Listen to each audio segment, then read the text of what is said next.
Bom dia, gente linda, tudo bem? Seja bem-vindo ao Café com Inteligência. Hoje mais um dia onde nós vamos meditar em uma palavra que eu estou trabalhando já há 2 semanas. Decretos de prosperidade. Eu creio que Deus quer o melhor para a sua vida. Eu sei que Deus tem o melhor para a sua vida. E Ele está preparando isso para você. Você merece isso. Você é bênção de Deus, você merece isso. Então a gente vai trabalhar isso. Meu Deus do céu, porque o reino dos céus é semelhante a um homem. Mateus capítulo 20. Não entendo como votaram nele, né, Desirê? Também não.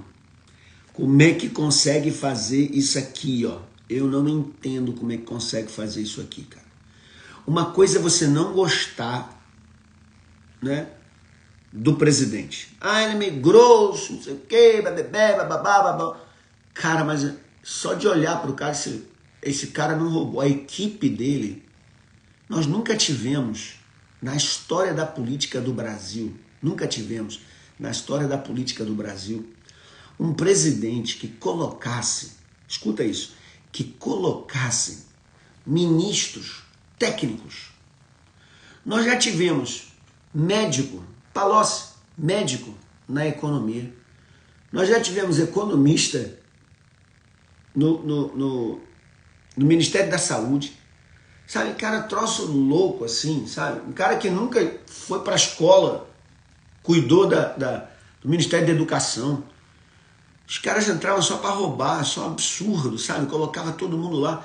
Tá nem aí se vai melhorar ou vai piorar. O negócio é arrecadar dinheiro para o partido. Bilhões arrecadados das nossas estatais. E os caras, vendo isso acontecer, os caras foram condenados. Tiveram que devolver dinheiro. Bilhões de dinheiro foram devolvidos. Os caras vão e me pegam e me votam nesses caras de novo e botam o cara no poder, sabendo que eles vão fazer de novo. Você acha que eles se corrigiram? Ah, eles aprenderam. Não, agora Lula não vai roubar mais não. Agora esse pessoal não vai roubar mais não. Gente, pelo amor de Jesus. Como pode achar que o cara não vai fazer mais? O cara já entrou fatiando. Primeiro que assim, não tem como o cara fazer nada trazendo um monte de partido com ele. Você está votando num cara, mas ele tem 50 pessoas do lado dele. Olha que loucura. Meu pai do céu. Sabe quem que eles vão colocar como ministro das cidades? Sabe o que é ministro das cidades? É o cara que vê as desigualdades nas cidades. É o cara que vê, sabe, a produtividade nas cidades. É o cara que vê o desequilíbrio entre o dinheiro que vai para cá e o dinheiro que vai para lá. Sabe quem ele vai botar como ministro da cidade? Quem está cotado? Boulos. O cara que invadia casa, o cara que invadia terreno. O cara não tinha respeito com propriedade privada. Agora o cara agora vai estar gerenciando as cidades. Gente, que loucura. Sabe? E nego indo cantando vitória. Ah, Bozo, assim, feliz. Você destruiu o país, você está destruindo o país. E você está rindo de quê? Que loucura, gente, que loucura demais da conta. Ah, meu pai, só a palavra mesmo para segurar a gente, é ou não é? Só a palavra mesmo para dar ainda esperança, só a palavra para dar esperança. Um monte de amigos que eu conheço, que são ligados a fundo de investimento. Tem um monte de amigo meu, que eu sou economista, então tem um monte de amigos que é ligado a empresas fora do país que querem investir no Brasil, que tinham mais de 1 bilhão para colocar aqui. O grupo do Emirados Árabes, de sheiks do Emirados Árabes, estavam aqui numa expectativa, esperando o Bolsonaro se reeleger para colocar bilhões aqui. Ia pegar aqui Angra dos Reis, ia transformar essa Angra dos Reis aqui numa Dubai. E tantas outras coisas que os caras queriam fazer aqui. Misericórdia, Jesus. Quem vai botar R$1 aqui agora? Quem vai botar R$1? O Grupo Açaí de São Paulo, eles já montaram uns 55 novas empresas. E eles estavam assim, cotando um monte de coisa. Só aqui no Rio de Janeiro já tinha um monte de lugar aqui que eles iam abrir supermercado. Já pararam. Eu tenho um amigo que ele ele é quem vê lugares, né, para eles colocarem um negócio. O cara já falou com Lula, eu não boto R$1, tô fora. Então, assim, cara, vão acabar com o nosso país, misericórdia, misericórdia.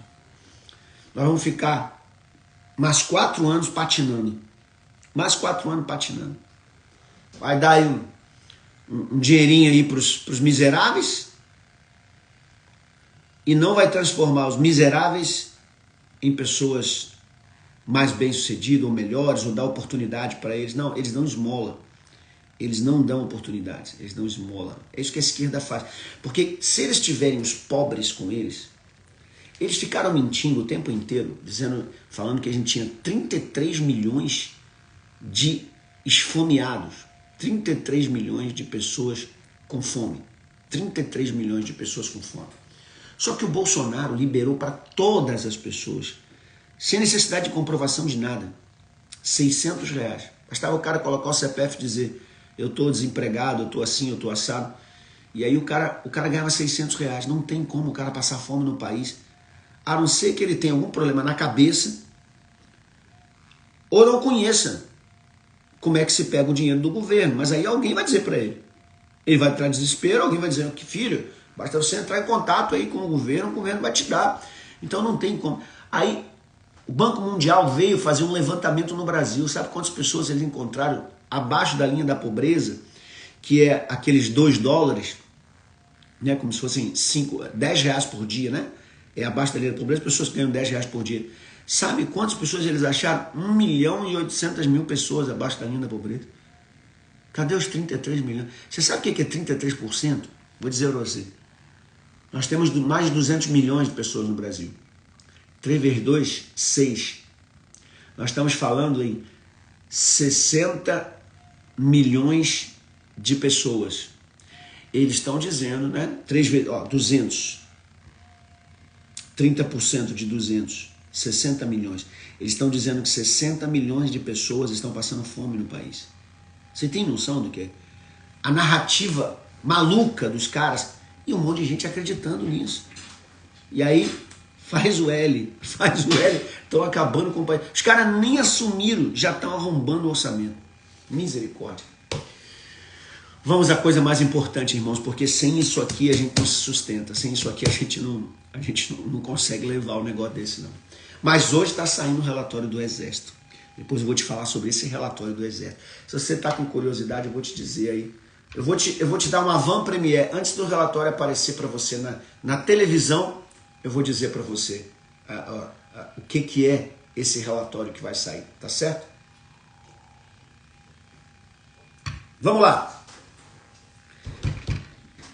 Mateus, capítulo 20, a Bíblia diz assim, porque o reino dos céus é semelhante a um homem, pai de família, que saiu de madrugada a assalariar trabalhadores para a sua vinha. E ajustando com os trabalhadores um dinheiro por dia, mandou para a sua vinha. E saindo perto da hora terceira, viu outros que estavam ociosos na praça, viu pessoas desempregadas na praça. E ele disse, ide, vós também para a vinha, e dar-vos-ei o que for justo. E eles foram, nem negociou salário, eles foram. E saindo outra vez, perto da hora sexta e nona, fez o mesmo. Ou seja, ele contratou pessoas, botou para trabalhar. Depois ele, já no dia seguinte ou no outro dia, ele passou e achou uma pessoa lá sem fazer nada. De manhã. Vai para a vinha. Mais tarde, achou mais pessoas desempregadas, vai para a vinha. E depois, mais tarde de novo, achou pessoa desempregada e disse, vai para a vinha. Ok? Entendeu bem? Uns já estavam trabalhando, outros ele encontrou lá sem fazer nada, mandou para a vinha, depois mais tarde pegou mais outro, depois mais tarde pegou mais outros. Vamos lá. Saindo outra vez perto da hora nona, viu mais um. E saindo perto da hora 1ª, encontrou outros que estavam ociosos e perguntou-lhes, por que estáis ociosos todo o dia? Disseram-lhes, porque ninguém nos assalariou. Disse-lhes ele, ide vós também para a vinha, e recebereis o que for justo. Ele está dizendo, eu vou fazer você receber o que for justo. Muito bem. E aproximando-se a noite, diz o senhor da vinha ao seu mordomo, chama os trabalhadores, paga-lhes o salário, começando pelos derradeiros até aos primeiros. Paga-lhes o salário. Dos últimos que chegaram na vinha, até os primeiros que chegaram na vinha. Pague o salário. E chegando os que tinham ido perto da hora 1/10, receberam um dinheiro cada um. Vindo, porém, os primeiros, cuidaram que haviam de receber mais, mas do mesmo modo receberam um dinheiro cada um. E recebendo-a, murmuraram com o pai de família, dizendo, estes derradeiros trabalharam só 1 hora, e tu os igualastes conosco, que suportamos a fadiga e a calma do dia. Mas ele respondendo disse a um deles, amigo, não te faço injustiça, não ajustastes tu comigo um dinheiro? Quer dizer, nós não combinamos que você ia receber um dinheiro? Toma o que é teu e retira-te. Eu quero dar a estes derradeiros, tanto como a ti. Ou não me é lícito fazer o que quiser do que é meu? Ou é mau o teu olho, porque eu sou bom? Assim, os derradeiros serão os primeiros, e os primeiros derradeiros, porque muitos são chamados, mas poucos são os escolhidos. Esse é um dos textos mais complicados de se meditar, mas é um dos textos mais maravilhosos para se entender o que é a misericórdia, a graça, a bondade, a grandeza do nosso Deus, que não nos trata somente pelo que a gente faz. Deus não nos remunera, Deus não nos abençoa por aquilo que nós somos e temos, ou argumentamos, ou damos a Ele. Na verdade, Ele nos trata como Ele quer. É o coração dele que manda. É um coração de pai. Quem está contando essa parábola é Jesus. Toda parábola, guarda isso no coração, toda parábola é uma expressão poderosa do coração de Deus para o seu povo. É Ele abrindo, rasgando o coração e dizendo para ele o que ele está sentindo, o que Deus está sentindo. O que é essa parábola aqui? Os judeus, durante muitos séculos, adoram um Deus vivo. Eles são merecedores, porque adoram esse Deus vivo e buscam esse Deus vivo. Eles são merecedores de um amor e de um carinho de Deus. E tanto isso é verdade que a salvação veio pelos judeus. Acontece que eles rejeitaram a Cristo. Acontece que eles rejeitaram a Cristo, e uma das principais razões deles rejeitarem a Cristo é porque Cristo veio e abriu a salvação a todos. A Bíblia diz, porque Deus amou o mundo de tal maneira, Ele deu o seu Filho unigênito, para que todo aquele que nele crê não pereça, mas tenha a vida eterna. So God loves the world and He gave His only begotten Son, for whosoever believes in Him shall not perish, but have the eternal life. Deus amou o mundo de tal maneira que Ele desceu, Ele pegou o seu Filho, Ele entregou, e não entregou para os judeus. Isso magoou eles. Ele não veio só para os judeus. A palavra de João chega a ser direta para dizer assim, Ele veio para os que eram seus, mas os seus o rejeitaram. Ele veio para os que eram seus, mas os seus o rejeitaram. Mas a todos quantos o receberam, deu-lhes o poder de serem feitos filhos de Deus. Eu quero que você pegue essa expressão que eu acabei de falar aqui agora. O que está acontecendo, ou o que acontece na vida daqueles que recebem a Jesus como Senhor? Quando você recebe a Jesus como Senhor, o que acontece com você é que você começa a se parecer mais com Deus. Você começa a receber, sabe, aquilo que Deus é. Lá no Gênesis, quando a Bíblia diz que Deus nos fez a sua imagem conforme a sua semelhança, já era vontade de Deus de me fazer semelhante a Ele. Você sabe que a palavra semelhante, a raiz dela é kabod, ou glória, natureza. A maior expressão de uma natureza é a glória. Quando Deus diz que nós somos a glória dele, o que ele está dizendo é que você é a maior expressão do que ele é. Às vezes a gente fica tentando encontrar palavras para dizer o que Deus é. Eu vou até pedir aqui, ó, escreve aí para mim você, o que Deus é para você. Quer ver uma coisa? Olha que coisa linda aqui, ó. Escreve aí para mim o que Deus é para você. Pode ser assim, uma frase, tá bom? Ou uma palavra para definir Deus. Vamos lá. Bote aí uma palavra para definir Deus aí. Vamos lá. Olha só que coisa linda vai acontecer aqui agora, ó. Vamos lá. Ó, Deus é soberano. Deus é minha vida. Deus é plenitude. Deus é tudo. Vamos lá. Ó, Deus para mim é tudo. Meu alcance, minha fortaleza. Olha aí. Olha que legal, ó. Vocês estão dizendo aqui, ó, Deus para mim é tudo. Eu pergunto para você, Deus é a sua perdição? Deus é a sua tentação? Deus é a sua decepção? Deus é a sua desgraça? Então, se Deus não é nada disso aqui, Deus não é tudo para você. Deus é só uma parte. Porque tudo seria até as coisas ruins, né? Deus é Pai, Deus é amor, né? Deus é amor. Se Deus é amor, então ele não vai condenar ninguém. Vai todo mundo ser salvo, né? Deus é amor. Imagina. Deus é perfeito. Ele não tem erro. Então, por que na Bíblia Deus voltou atrás? Será que isso foi um erro?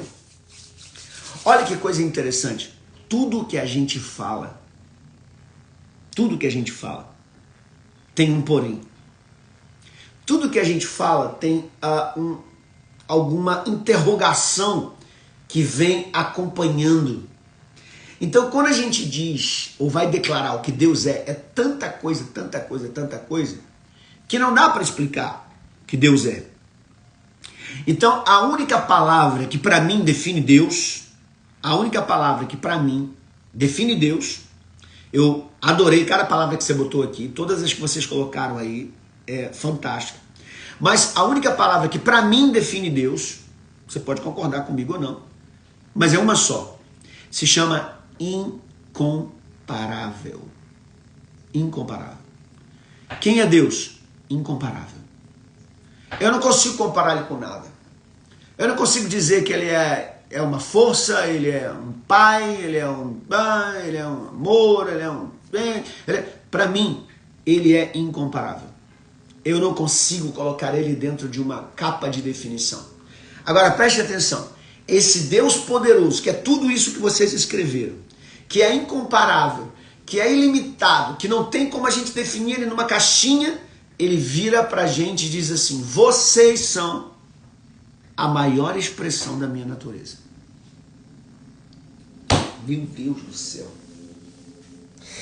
Vocês, Leila, Ateliê aqui, Rafaela, Liliane, vocês, Márcia, Suzana, vocês são a maior expressão da minha natureza.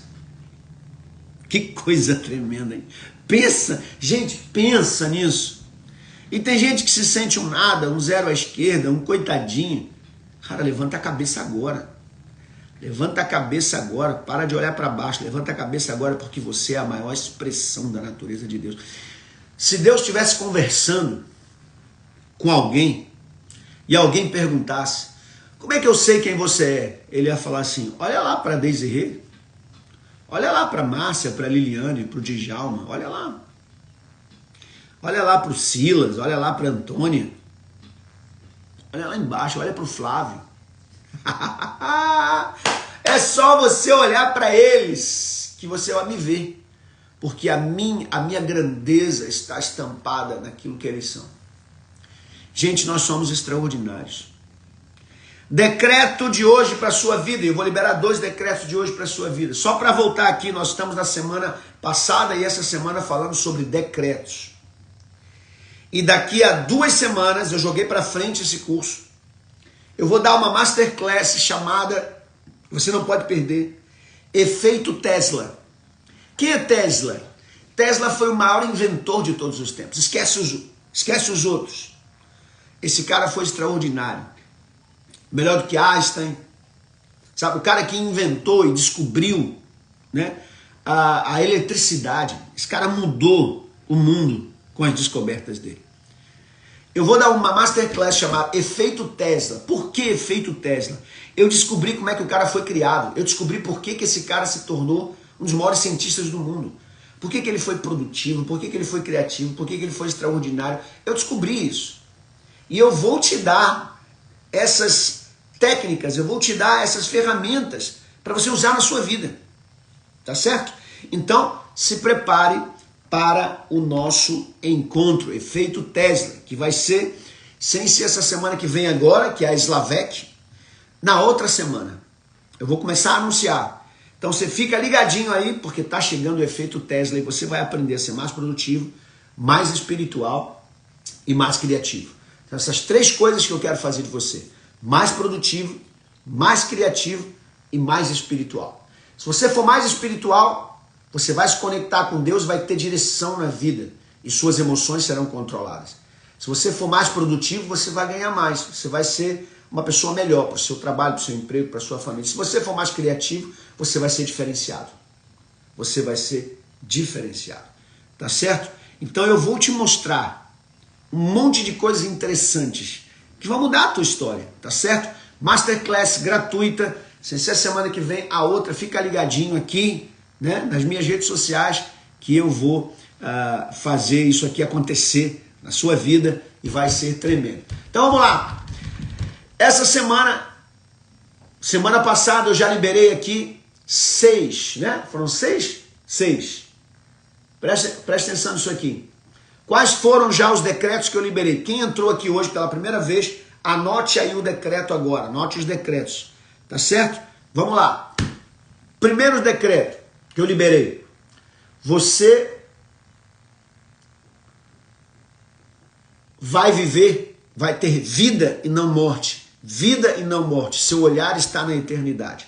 Vida e não morte, seu olhar está na eternidade. Deixa eu explicar rapidinho aqui só por que eu estou liberando esse decreto. Eu viajei para Israel, para ministrar em Israel, e eu passei Egito, Israel e Dubai. Egito, Israel e Dubai. Foram 3 lugares excepcionais.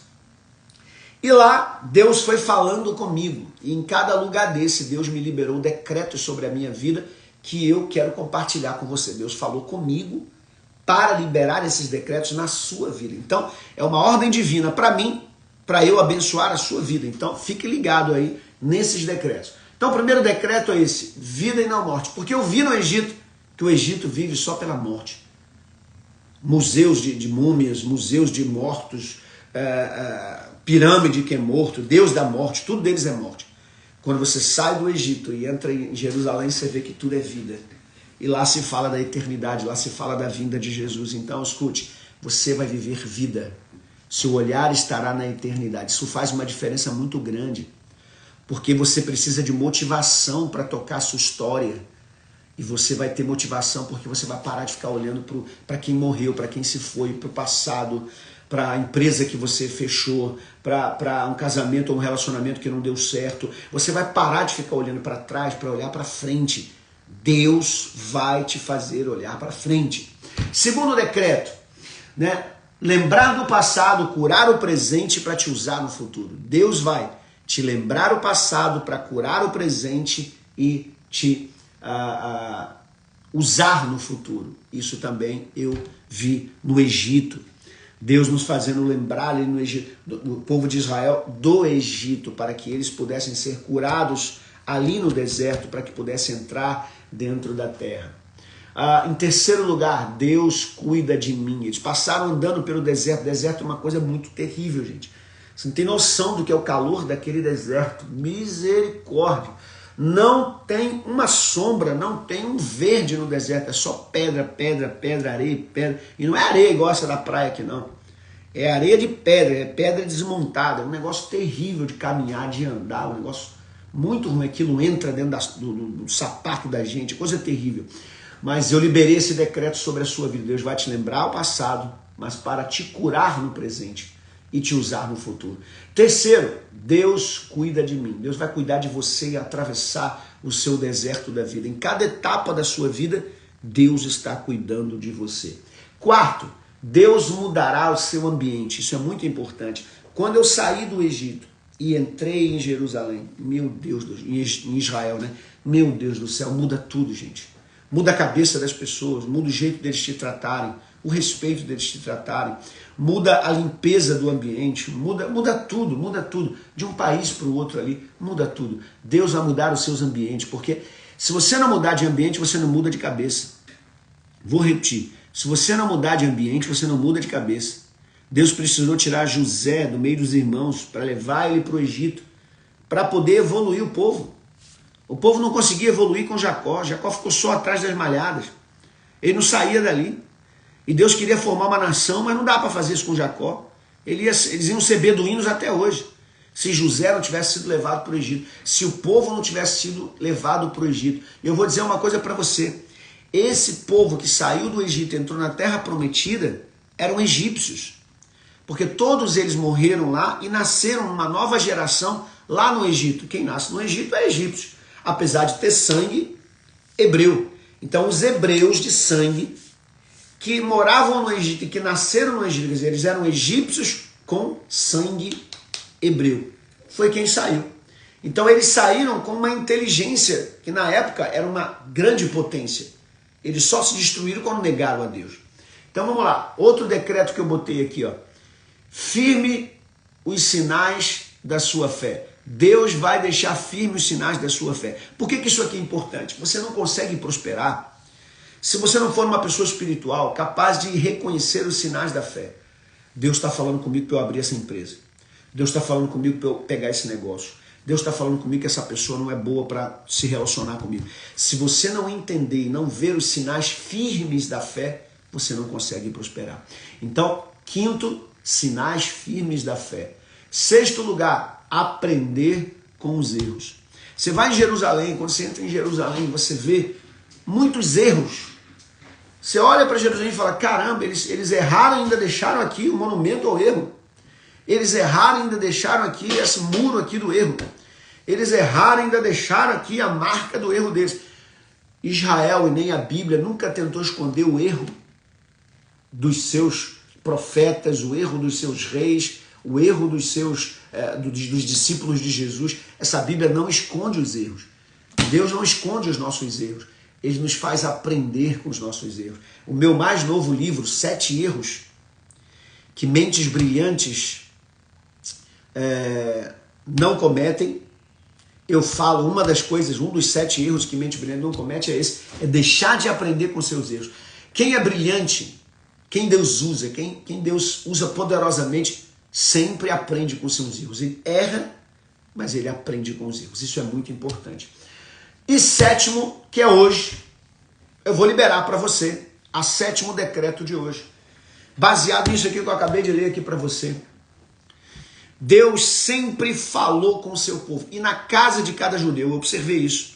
Não só na casa, mas em qualquer porta que você vê, de entrada para algum estabelecimento, você tem lá um negocinho no umbral da porta. Aquele negocinho é um versículo. E aquele versículo que está escrito em hebraico ali dentro, num papelzinho, é Shema Israel. O que é Shema Israel? Ouça Israel. Ouça Israel. Olha aí a Nutri dizendo, eu quero meu livro. Pode deixar. Eu preciso ir lá no apóstolo. Vou ligar para o apóstolo Joaquim hoje. Vou marcar para ir lá na igreja de vocês. Então escute, ó. Todo mundo que tem que passar por uma porta tem que olhar para aquilo ali. Quando olha para aquilo ali, a mente lembra na hora. Na hora. ouça, Israel. Olha aí, pessoal, a Desirê ajudando vocês aí, colocou todos os decretos aí, ó, para quem quiser ter, ó.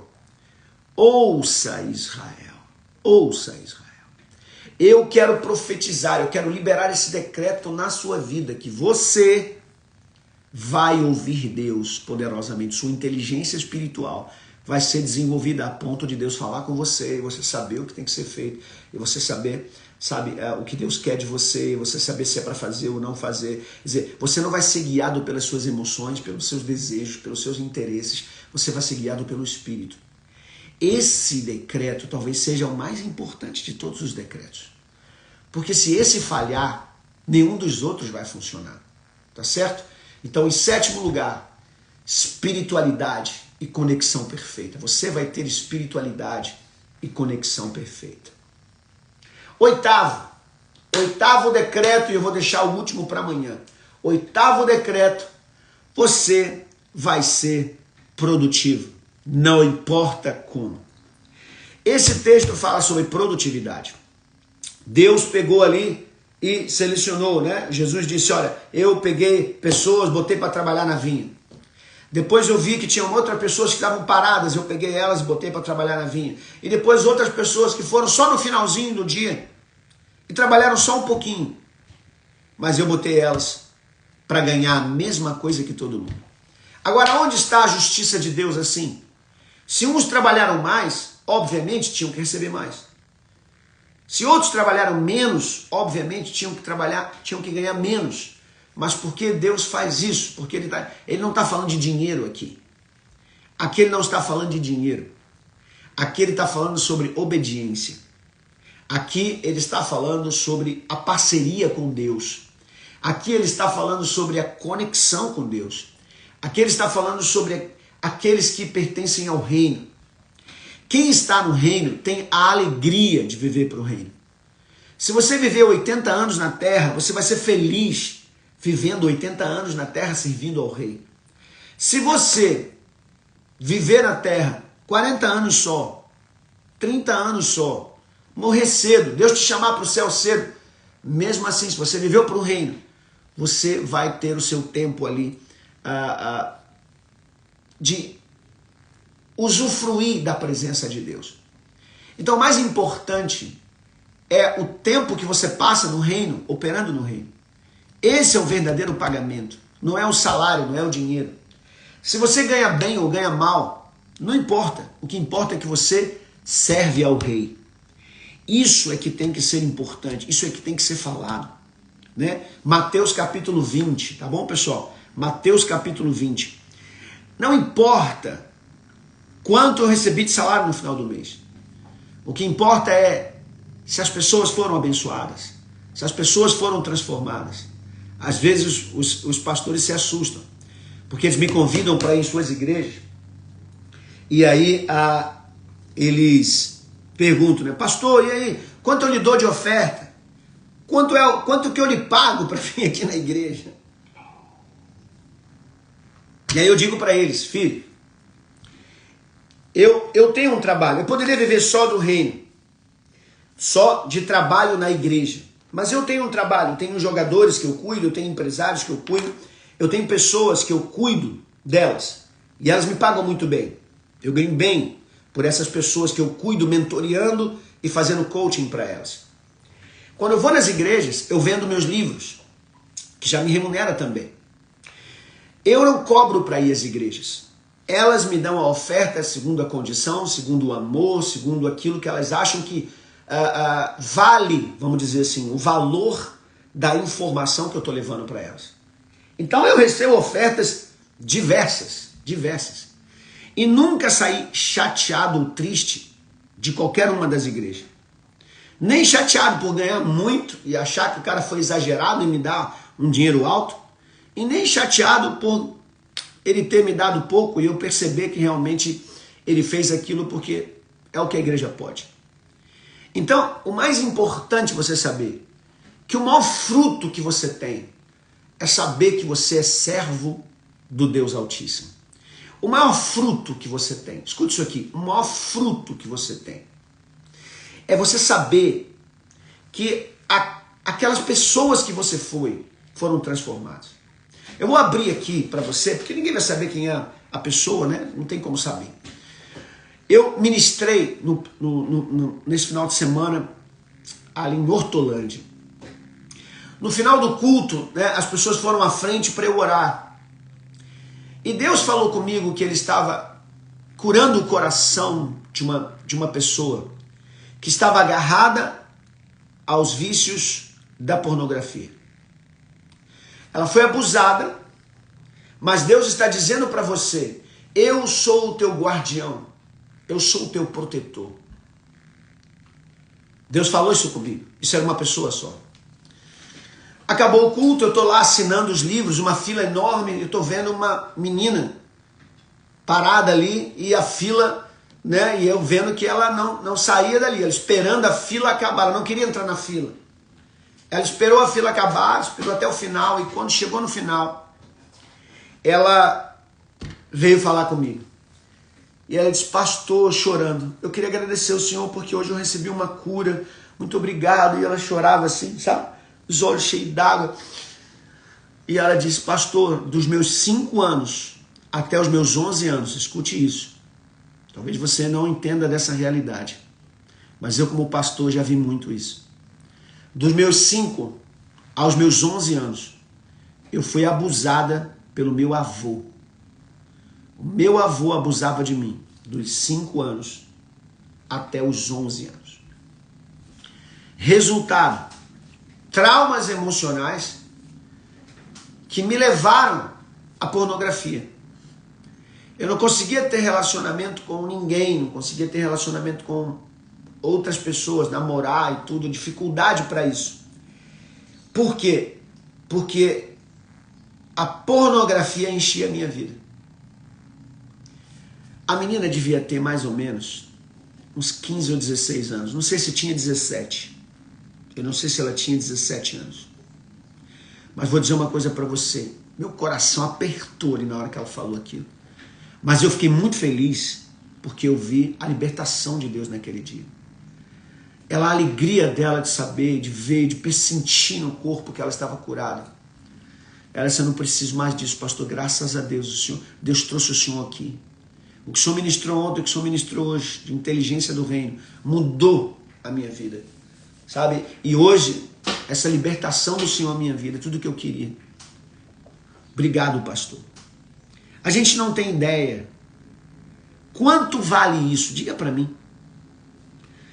A igreja me abençoou muito, muito. Eu vim muito abençoado da igreja. Mas vou perguntar a você uma coisa. Se a igreja não tivesse me dado nada, nada, zero. Pastor, muito obrigado, mas a gente não tem condição de lhe dar nada. Dá um abraço aqui, um beijo no coração. Vai com Deus. Se ela não tivesse me dado nada, eu teria voltado satisfeito. Satisfeito. Porque eu vi a transformação.